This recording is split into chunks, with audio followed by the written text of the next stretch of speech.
मित्रांनो, आता तुम्ही पाहतच आहात कसं अर्जुन हा एकावर एक पुरावे गोळा करत साक्षीनेच विलासचा खून केला हे सिद्ध करण्यासाठी तो लढत आहे।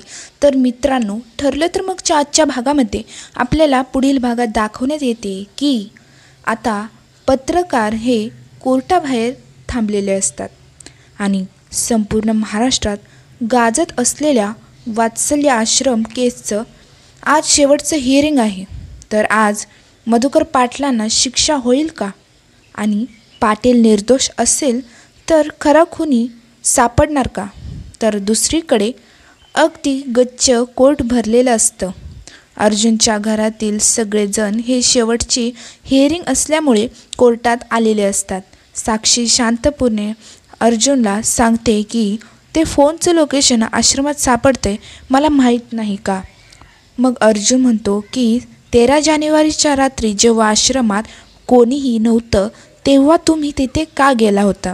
असं अर्जुन जेव्हा साक्षीला विचारतो तेव्हा मात्र साक्षीची पूर्णपणे कोंडी झालेली असते। तर मित्रांनो, अशाच मालिकेचे अपडेट पुढील भाग पाहण्यासाठी चॅनलला सबस्क्राईब करा। धन्यवाद।